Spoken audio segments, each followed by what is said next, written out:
بسم الله الرحمن الرحيم. الحمد لله رب العالمين، والصلاة والسلام على أشرف الأنبياء والمرسلين، سيدنا وحبيبنا وقرة أعيننا محمد الصادق الأمين، وعلى آله وصحبه أجمعين.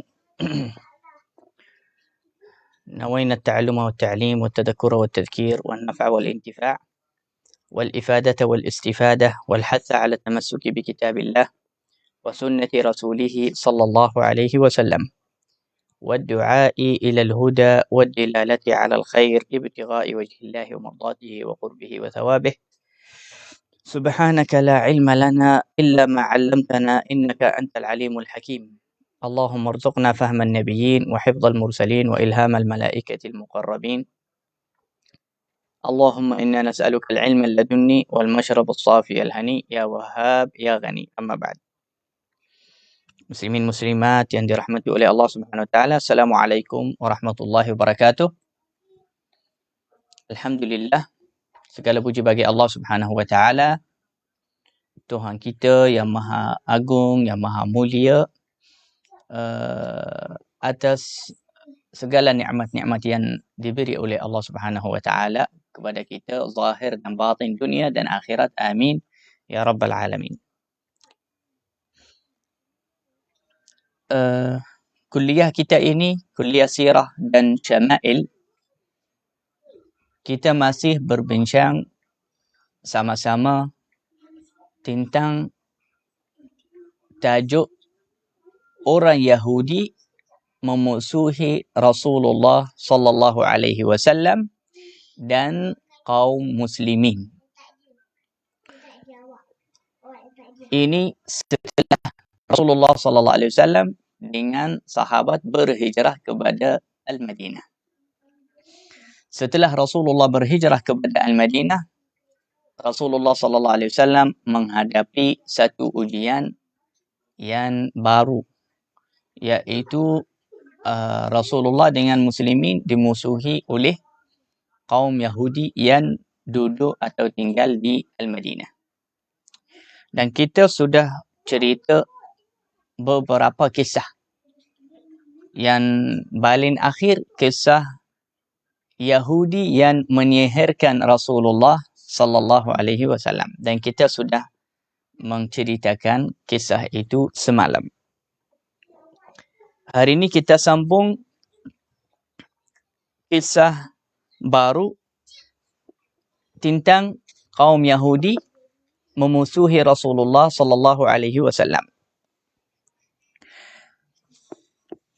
Yaitu kata ulama sirah, wa mimman kana harisan ala raddin nasi 'anil Islam aidan Syas bin Qais. Antara kaum Yahudi yang paling rajin dan berusaha untuk menjauhkan masyarakat daripada Islam, khususnya kaum Yahudi, kerana dia sangat dendam dan benci kepada agama Islam dan Nabi SAW. Seorang Yahudi yang terkenal dan kedudukannya agak tinggi di masyarakat kaum Yahudi yang bernama Syas bin Qais. Ini seorang Yahudi yang sangat musuh dan dendam kepada Rasulullah dan agama Islam. Kana syadid at-ta'ni 'ala al-muslimin. Dia sentiasa suka menuduh dan memfitnahkan orang Islam. Syadid al-hasadi lahum. Juga dia sangat merasa hasad dan dendam di dalam hatinya terhadap orang Islam. Marra yawman 'ala al-ansari wal-aws wal-khazraj wa hum mujtami'una yatahaddathuna faghadahu ma ra'a min ulfatihim ba'dama kana bainahum min al-'adawah. Syas ini Yahudi, di satu hari dia lalu sebelah kaum daripada Al-Ansar, bercampur. Al-Ansar ini dua kabilah, Al-Aws dan Al-Khazraj. Golongan Al-Ansar ada dua kabilah mereka, Al-Aws dan Al-Khazraj. Kita sudah cerita sebelum ini, Rasulullah SAW mensaudarakan mereka. melakukan ikatan persaudaraan antara Al-Aus dan Al-Khazraj kerana ada sejarah yang menyatakan sepanjang 100 tahun mereka tak berhenti berang. Al-Aus dengan Al-Khazraj ini. Maka keadaan di antara Al-Aus wal-Khazraj sentiasa panas. Tidak pernah mereka ada janjian damai, tidak pernah mereka hidup dengan aman. Subhanallah, oleh keberkatan Nabi Muhammad sallallahu alaihi wasallam dan agama Islam yang dibawa oleh Rasulullah sallallahu alaihi wasallam, Allah Subhanahu wa taala dan oleh keberkatan Rasulullah, Rasulullah menghapuskan perasaan dengki, dendam dan hasad di antara Al-Aus dan Al-Khazraj. Dan Rasulullah sallallahu alaihi wasallam menjadikan Al-Aus wal Khazraj melakukan berkaitan persaudaraan di dalam agama Islam antara Al-Aus dan Al-Khazraj, sehingga mereka lupa semua kejadian-kejadian yang sebelum Islam di zaman jahiliyah tentang perang dan sebagainya. Maka subhanallah, sepanjang bulu-bulu tahun mereka tak pernah aman sampai Rasulullah SAW datang Al-Madinah, mereka masuk Islam. Rasulullah tanamkan dan menghapuskan segala khilaf atau berselisih di antara Al-Aus wal Khazraj. Baik. Maknanya sekarang mereka semua jadi baik. Syas bin Qais ini seorang Yahudi. Dia macam orang yang kedudukannya tinggi, besar dalam golongan Yahudi. Di satu hari dia lalu dan dia masyhur, dia terkenal di masyarakat waktu itu antara orang yang kuat dendam dan hasad kepada orang Islam dan Nabi SAW. Dia nampak dua golongan, ramai lelaki duduk di satu tempat, bercampur. Bahagian daripada Al-Aus, bahagian mereka daripada Al-Khazraj. Maka kerana hatinya yang hitam, hatinya yang jahat itu, Syas bin Qais ini yang Yahudi, dia rasa campur sangat. Dia rasa hasad, dia rasa tak selesa dengan kedamaian mereka,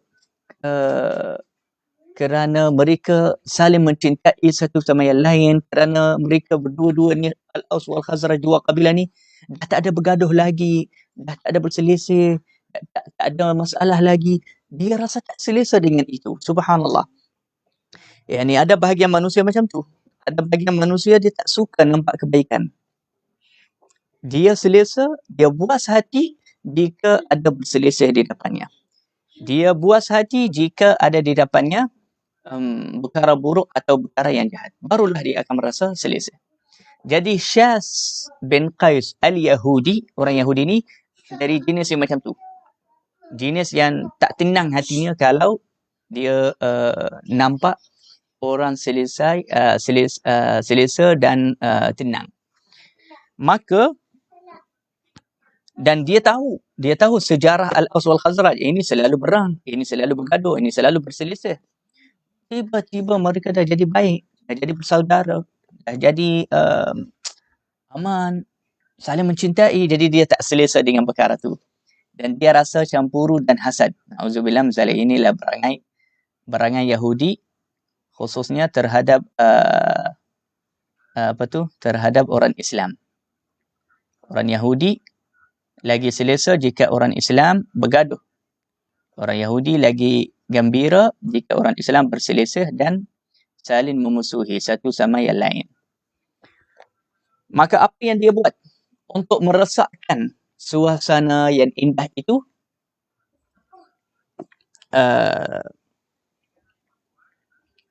Dia kata dia balik kepada kawasan orang Yahudi.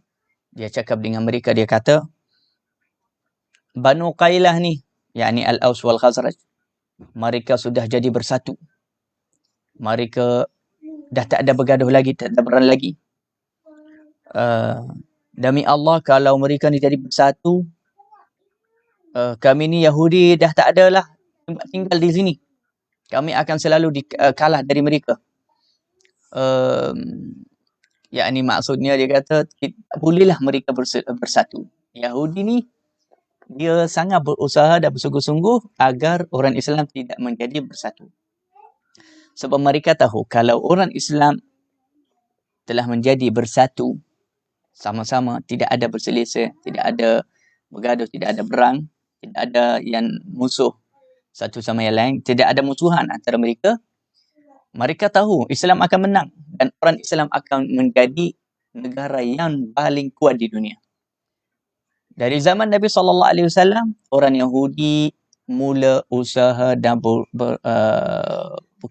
mula buat kerja untuk memecahkan persatuan orang Islam.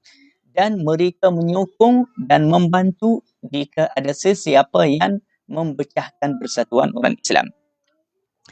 Apa yang Syaz ini pergi buat? Dia upah satu remaja daripada kaum Yahudi. Satu budak remaja daripada kaum Yahudi. Syaz ini duduk dengan dia, dia kata, aku akan ajarkan kamu sesuatu, kamu berdiri di majlis itu dan ceritakan perkara ni. Di tengah majlis itu sampai mereka bergaduh. Allahu Akbar. Dia nak buat fitnah sekarang. Tak selesa kerana mereka duduk baik. Duduk setiap satu senyum kepada yang lain, gelak-gelak, gembira, cinta, damai, aman, mahabbah, cinta. Dia tak suka, tak selesa.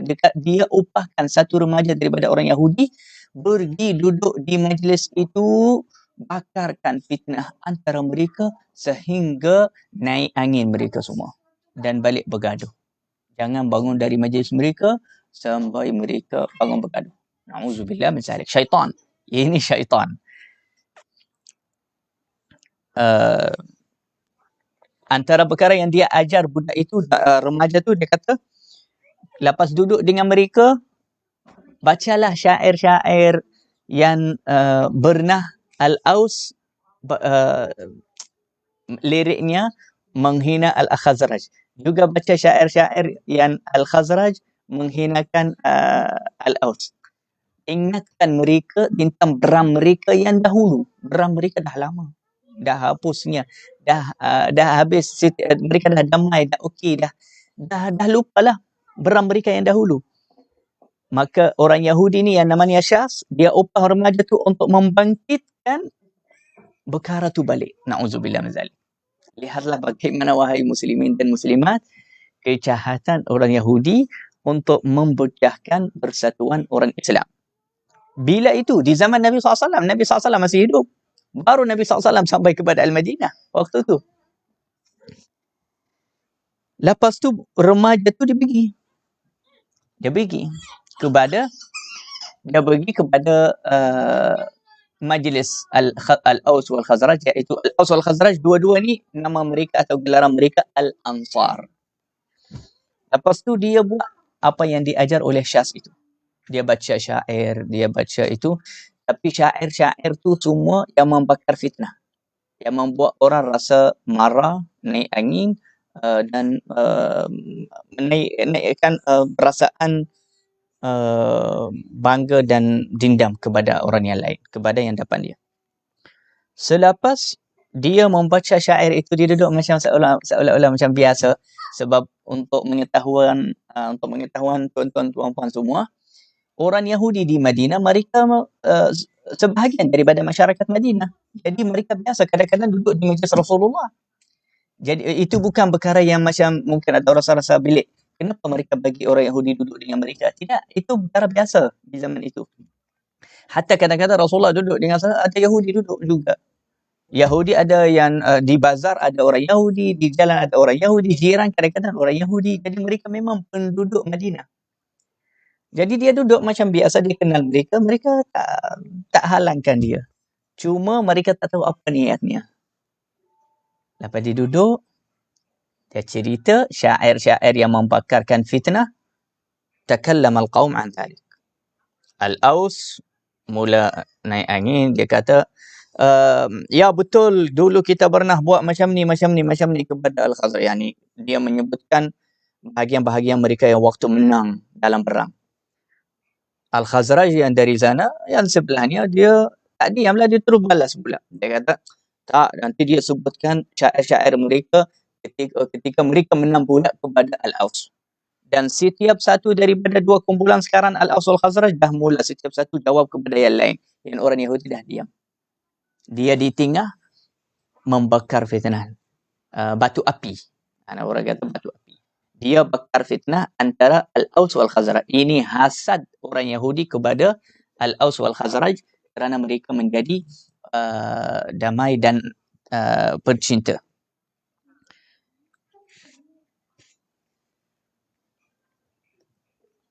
Bergaduh mereka itu di waktu itu semakin besar sehingga setiap mereka bangun, mereka kata, marilah. Akhirnya setiap satu daripada mereka dia kata kepada yang lain, baik kalau begitu, marilah kita kembalikan berang kita yang dahulu. Kami tak takut dan kami sanggup pulangkan dia. Al-Aus kata begitu, Al-Khazraj kata, kami juga. Dan setiap satu kumpulan daripada Al-Aus Al-Khazraj itu balik kepada rumah bawa benda mereka dan barang senjata. Lihatlah bagaimana terjadinya fitnah besar sangat. Walhal di waktu itu Rasulullah ada di antara mereka. Yahudi dah bakarkan fitnah antara sahabat. Selepas mereka berkumpul di satu badang, Al-Aus dengan Al-Khazraj setiap satu dengan bedannya, dengan barang berang, mereka kata, kami boleh kembalikan berang ini. Setiap satu dah naik angin sampai mereka lupa. Ya Rasulullah dah ajar mereka, Islam tak boleh berang, kamu ni bersaudara. Sampai mereka dah lupa perkara tu. Subhanallah. Apa terjadi setelah itu? Golongan itu Al-Aus panggil kabilah mereka, wahai Al-Aus, marilah kita lawan Al-Khazraj. Orang Khazraj kata, wahai Al-Khazraj, marilah kita lawan kepada Al-Aus. Jadi datanglah ramai, ada apa? Ada berang. Okeylah, kita boleh berang. Mereka masih baru masuk Islam dan sejarah berang dan perselisihan mereka tak jauh. Mereka masih ingat. Ada bahagian mereka pun yang ayahnya meninggal, ada dibunuh waktu berang itu. Jadi senang sangat orang boleh bakar fitnah balik kepada mereka. Selepas mereka dah dua saf sebelum mula berang, berita itu dengan cepat sampai kepada Rasulullah SAW. Rasulullah keluar dari rumah dengan segera dan sangat marah. Rasulullah sangat marah dengar perkara itu terjadi. Al-Aus dan Al-Khazraj nak balik berang macam dahulu. Jadi Rasulullah SAW keluar dengan segera kepada mereka sehingga Rasulullah SAW berhenti di tengah saf mereka. Di antara Al-Aus dan Al-Khazraj. Dan Rasulullah SAW bawa sekali dengannya Al-Muhajirin, iaitu Abu Bakar, Umar, Uthman, Ali yang datang dari Makkah. Mereka datang ramai kepada di kawasan mereka yang dah bersedia nak perang. Maka Rasulullah SAW menegur kepada Al-Aus dan Al-Khazraj, iaitu Al-Ansar. Dia kata, ya ma'syaral muslimin, wahai orang-orang Islam, Allah Allah. Wahai orang Islam, Allah Allah. Maksud Allah Allah yakni bertakwalah kepada Allah. Takutlah kepada Allah. Abi da'wal jahiliyah. Adakah sekarang selepas Allah dah memberi nikmat Islam kepada kalian, ingin kembali kepada adat dan budaya jahiliyah, berang jahiliyah? Abi da'wal jahiliyati wa ana baina adhurikum.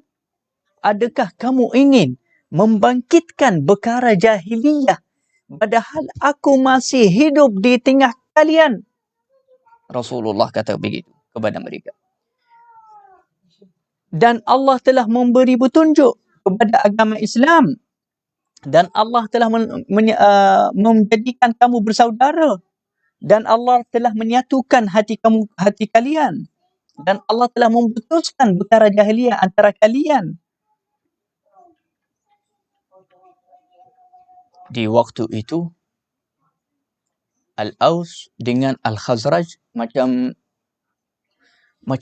barulah sedar, macam ada orang tegur mereka dengan kuat, baru mereka sedar dan teringat di waktu itu mereka terus sedar dan dapat tahu sebenarnya ini daripada syaitan dan ini daripada fitnah orang Yahudi. remaja Yahudi tu yang duduk di tengah mereka. Sebab dia yang mula sebutkan perkara tu, dia yang mengingatkan mereka tentang perkara tu. Mereka dah lupa, mereka dah maafkan satu sama yang lain. Maka di waktu itu, mereka terus menangis, menyesal, taubat, dan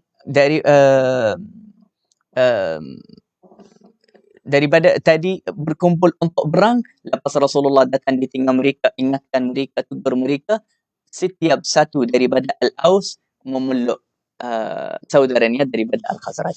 Jadi pedang itu tidak menjadi pedang pedang untuk berang, tapi ditukar oleh Rasulullah SAW menjadi tembak beluk dan cinta dan saling memaaf satu sama yang lain. Jadi Rasulullah SAW memadamkan dan menghapuskan dakwah al-jahiliyah antara Al-Aus wal-Khazraj yang dahulu, juga selepas dibangkitkan dakwah jahiliyah dan perang jahiliyah tu oleh orang Yahudi, Rasulullah SAW yang memadamkan api fitnah itu yang dibakar oleh Syaz bin Qais. Syaz bin Qais ini orang Yahudi yang sangat hasad dan masyhur di masyarakat Madinah. Dia yang kuat melawan dan hasad kepada Rasulullah dan sahabat Rasulullah SAW. Maka Al-Aus wal-Khazraj semua mereka menangis dan setiap satu memeluk kepada yang lain, dan mereka, Rasulullah bawa mereka kembali sekali dengan dia. Mereka semua balik sama-sama dengan Rasulullah SAW kepada rumah mereka. Di waktu itu Allah Subhanahu wa Ta'ala menurunkan satu ayat tentang perkara ini. Allah Subhanahu wa Ta'ala menurunkan satu ayat tentang perkara ini, yang fitnah yang dibakar oleh Syaz bin Qais ini. Firman Allah Subhanahu wa Ta'ala di dalam surah Ali Imran ayat 99 sampai 101. Maksudnya, qul ya ahlal kitabi lima tasudduna an sabilillah man amana tabghunaha iwaja wa antum syuhada wa mallahu bighafilin amma ta'malun. Maksudnya, katakanlah wahai Muhammad kepada ahli kitab, yakni orang Yahudi, ahli kitab. Lima tasudduna an sabilillah. Kenapa kamu bersungguh-sungguh menjauhkan orang dan menghalangkan orang daripada agama Allah? Yani sebab Syaz ini bin Qais yang Yahudi, dia kerjanya hari-hari dia jumpa siapa-siapa yang hatinya rasa lembut sikit nak masuk Islam, dia akan fitnahkan Islam di sisinya sampai dia benci Islam. Na'udzubillah min dzalik. Itu kerja Syaz bin Qais. Jadi Allah SWT kata, kenapa buat perbuatan yang tidak baik itu? Lima tasudduna an sabilillahi man aman. Orang yang beriman, kenapa jauhkan dan membuat fitnah juga antara orang beriman? Wa antum syuhada. Dan dalam masa yang sama, kamu melakukan perbuatan yang jahat itu, padahal kamu bersaksi. Kamu bersaksi bahawasanya telah ditulis di dalam kitab kamu At-Taurah, iaitu agama Allah adalah Al-Islam, bukan Yahudiyah. Jadi kamu tahu di dalam At-Taurah ada Allah SWT sebut agama Allah adalah agama Islam. Dan ada di dalam kitab kamu At-Taurah sifat-sifat Nabi Muhammad SAW. Tetapi kamu tetap juga dendam, hasad dan menghalangkan orang daripada agama Islam. Ya ayyuhalladzina amanu. Selepas Allah menegur orang Yahudi, lepas tu Allah Subhanahu wa Ta'ala menegur juga orang beriman agar jangan mengikuti orang Yahudi. Jangan percaya orang Yahudi, jangan ikut orang Yahudi, atau mereka akan menghancurkan agama kamu.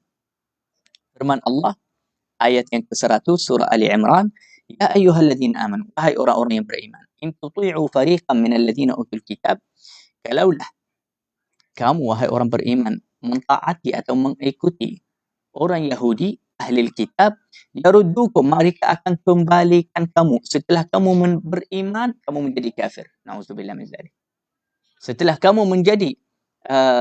kamu mendapatkan hidayah, nikmat daripada Allah, menjadi Islam, mukmin, Muslim, mengikuti Nabi sallallahu alaihi wasallam, mereka, kalau kamu taat orang Yahudi, kalau kamu ikut orang Yahudi, kamu akan dikembalikan kepada kekafiran. Na'udzubillah. Ini teguran Allah kepada kita semua, bukan kepada sahabat sahaja. Hatta di zaman kita. sampai hari kiamat. Kita kena ikut Rasulullah SAW, ikut ulama kita ikut qudwah-qudwah yang baik sahaja di dalam dunia ini. Bukan kita mengikuti orang Yahudi. Yaruddukum, mereka akan kembalikan kamu setelah kamu beriman kepada kekafiran. Na'udzubillah min zalik. Sebab itu Sayyidina Jabir bin Abdullah, sahabat Nabi sallallahu alaihi wasallam, beliau berkata, ketika kami bersedia untuk berang Al-Aus wal Khazraj, kami di waktu itu harap dan sangat benci jika Rasulullah SAW datang melihat kita. Sebab kita akan rasa malu. Dan Rasulullah akan berhentikan perang ini. Tetapi tetap juga Rasulullah SAW datang bertemu dengan mereka dan berhentikan perang mereka sebelum mereka mula berperang. Selepas tu dia kata, Jabir bin Abdullah ni antara orang yang ada di waktu tu, dia kata Rasulullah SAW membuat isyarat dengan tangannya, berhenti kepada Al-Aus wal Khazraj, berhenti, jangan perang. Dan dia kata, فَمَا كَانَ شَخْصٌ أَحَبُّ إِلَيْنَا مِنْ رَسُولِ اللَّهِ SAW. Maka di waktu itu, tadi kita rasa harap sangat Rasulullah tak datang, tapi di waktu itu setelah kita nampak Rasulullah dan kita merasa yakin bahawasanya inilah yang terbaik, yang ajar kita baik, saling mencintai, mahabbah, aman, inilah yang baik. Maka di waktu itu dia kata hati kami semua rasa selesa dan cinta kepada Rasulullah sallallahu alaihi wasallam, dan bahkan cinta kita kepada Rasulullah di waktu itu membuat kita semua belok kepada juga orang yang kita sementara tadi kita dah nak bunuh dia, kita saling memeluk dan meminta maaf daripadanya. Fama ra'aitu yauman, Sayyidina Jabir bin Abdullah dia kata, maka di hari itu bermulaannya hari yang paling buruk, tapi hujungnya hari yang paling terbaik. Bermulaannya mereka dah nak berang, tapi di hujungnya Rasulullah SAW padamkan masalah itu dan Rasulullah SAW selesaikan masalah itu. Lepas tu Allah Subhanahu wa taala tegur juga orang beriman. Wa kaifa takfurun? Dan bagaimana kamu menerima kekafiran? Menerima berangai kafir. Bagaimana kamu wahai orang beriman menerima berangai orang Yahudi? Wa antum tutla alaikum ayatullah.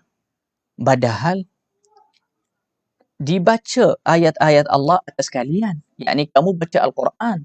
Al-Quran ada di antara kita. Kalam Allah Subhanahu Wa Taala ada di antara kita. Allah Subhanahu Wa Taala dia kata, kenapa kita masih ikut berangai orang kafir? Kenapa kita ikut orang kafir? Kenapa kita kafirkan nikmat itu? Kenapa kita tak syukur nikmat Islam ini? Kenapa kita tak menghargai nikmat Islam, nikmat Nabi Muhammad sallallahu alaihi wasallam? Tetap juga kita mengikuti atau mengkufurkan syukur nikmat itu. Padahal kita ada Al-Quran, kita baca Al-Quran. Wa fikum rasuluh, dan di antara kalian ada rasulnya, Rasul Allah, yakni sahabat Al-Aus wal Khazraj. Bagaimana kamu jadi orang macam orang kafir, boleh berperang, padahal Rasulullah ada di tengah kamu? Kenapa tak rujuk kepada Rasulullah? Kenapa tak tanya Rasulullah terlebih dahulu? Kenapa tidak mengikuti dan mentaati nasihat dan teguran Nabi sallallahu alaihi wasallam? Nabi sallallahu alaihi wasallam tidak pernah mengajarkan kamu berperang satu sama yang lain, wahai orang Islam. Sebab itu ayat ini sebenarnya turun kepada Al-Aus wal Khazraj ketika terbakar fitnah di waktu itu. Tetapi Al-Imam Al-Qurtubi di dalam tafsirnya, dia kata ayat ini sebenarnya bukan hanya kepada sahabat, bahkan kepada kita semua wahai orang Islam sampai hari kiamat. Maksudnya dia kata, kalau sahabat ada Rasulullah betul-betul dirinya di antara mereka, tapi kita ada sunnah Rasulullah SAW, syariat Rasulullah SAW menggantikan diri Rasulullah di antara kita. Maka seolah-olah Allah Subhanahu Wa Taala kata kepada kita di zaman sekarang, wahai orang-orang yang beriman, kenapa kembali kepada kekafiran? Padahal Al-Quran ada di antara kalian dan sunnah dan syariat Rasulullah SAW ada di antara kamu. Kenapa kamu tidak mensyukuri nikmat itu? Kenapa tidak menghargai nikmat Islam, nikmat Al-Quran, nikmat sunnah Nabi sallallahu alaihi wasallam, nikmat ilmu syariat ini. Kenapa kita tak rujuk kepada Rasulullah? Kenapa kita tidak uh, mengikuti dan mentaati Rasulullah sallallahu alaihi wasallam dengan sepenuhnya? Kenapa kita masih ikut berangai orang Yahudi atau berangai orang kafir di dalam hidup kita? وَمَنْ يَعْتَصِمْ بِاللَّهِ فَقَدْ هُدِيَ إِلَى صِرَاطٍ مُسْتَقِيمٍ. La ilaha illallah. Jadi tuan-tuan puan-puan yang dirahmati oleh Allah Subhanahu Wa Taala, ini adalah antara satu contoh daripada cara orang Yahudi memusuhi Rasulullah dan memusuhi sahabat Nabi sallallahu alaihi wasallam.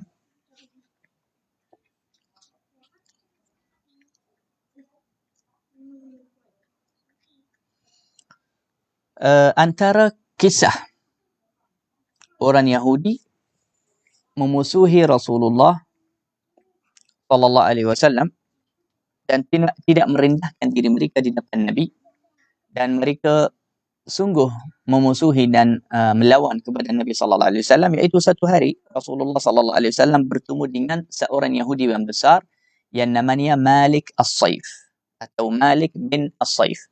Kana ra'isan 'ala al-Yahud. Dia adalah seorang pemimpin daripada golongan Yahudi. Rasulullah jumpa dia. Dan Rasulullah tanya kepadanya. Dia kata, "Aku bersumpah atas engkau, kamu kena aku bersumpah atas kamu kena jawab dengan benar kepada aku." Nabi SAW kata kepadanya, "Adakah ada di dalam kitab At-Taurah firman Allah Subhanahu Wa Taala bahwasanya Allah benci kepada alim yang gemuk, dan engkau lah ni," Nabi SAW kata kepadanya, "engkau ni alim yang gemuk, dan engkau telah menjadi alim gemuk daripada harta yang engkau rampas daripada harta orang Yahudi yang kamu ambilnya tanpa berhak." Maka semua orang yang duduk, hatta orang Yahudi pun yang ada di sebelahnya, semua mereka gelak. Sebab Nabi SAW hinakan dia, dan Nabi SAW melakukan hujah atasnya. Sebab memang di dalam At-Taurat dikata, Allah SWT berfirman, Allah benci kepada seorang alim yang gemuk. Tapi bukan maksudnya yani badannya gemuk. Yang gemuk daripada duit haram, daripada duit penipu. Yani dia menipukan orang Yahudi sampai dia keluarkan duit mereka untuknya. Dan dia makan duit mereka jadi kaya, jadi sampai gemuk. Itu Allah SWT bencinya. Allah benci orang yang begitu. Dan Nabi SAW dia kata, kamu ni gemuk. Itu, yani ayat itu sama atas kamu. Kamu ni alim yang gemuk. Maka yang sebelah semua mereka gelak. Faghadib, maka dimarah waktu itu. Malik ibn Saif yang pemimpin Yahudi itu dimarah waktu itu sebab Nabi SAW dah gelakkan dia dan dah hinakan dia. Dia pun tak ada jawab sebab memang benar. Waltafata ila Umar radhiyallahu anhu faqala, kemudian Malik ibn Saif ini dia pandang kepada Umar. Dia tak berani bercakap dengan Nabi, dia cakap dengan Umar sahaja. Dia kata, "Ma anzalallahu ala basharin min syai'." Tidak pernah Allah Subhanahu Wa Taala menurunkan apa-apa atas manusia. Yani dia ingkar ada kitab daripada Allah. Dia ingkar ada wahyu daripada Allah. Maka orang Yahudi lepas mendengar dan sampai kepada mereka yang lain-lain, kata Malik ibn Saif, pemimpin mereka, itu iaitu Allah tidak pernah menurunkan wahyu kepada manusia. Mereka marah juga kepada pemimpin mereka sebab kata-katanya itu bukan mengingkarkan Al-Quran sahaja yang turun kepada Nabi Muhammad, bahkan dia dengan otomatik juga mengingkarkan Taurat yang turun kepada Nabi Musa. Maknanya dia macam nak kata Nabi Musa tak pernah dapat Taurat. Jadi ayat itu terbelang kepadanya. Subhanallah. Dia sebut ayat itu dengan sebab dia marah kepada Nabi SAW. Dia nak ingkarkan ya Rasulullah dapat wahyu daripada Allah, tapi ayatnya tu keluar salah dan dia ingkarkan At-Taurah sekali. Maka orang Yahudi selepas mereka mendengar ayat itu daripadanya, mereka marah, tegurnya dan mereka keluarkan dia daripada pemimpin. mereka tukar pemimpin lainnya dan jatuhkan dia. Mereka lantikkan satu Yahudi yang turut juga, yang kuat dendam kepada Rasulullah dan sahabat Rasulullah, namanya Ka'b bin al-Ashraf. Jadi dari cerita ini pun kita nampak macam mana orang Yahudi musuh Rasulullah sallallahu alaihi wasallam dan benci dan hasad kepada Rasulullah sallallahu alaihi wasallam. Sampai walaupun Rasulullah sallallahu alaihi wasallam menyebutkan hujah yang ada dalam At-Taurat pun, bukan dalam Quran saja, dalam At-Taurat, dalam kitab mereka, mereka tetap tak nak terima walaupun itu ada dalam kitab mereka. Itu daripada kesombongan dan hasad mereka kepada Rasulullah sallallahu alaihi wasallam. Sallallahu ala sayyidina Muhammad wa ala alihi washabbihi ajma'in. Walhamdulillahi rabbil alamin. Assalamualaikum warahmatullahi wabarakatuh.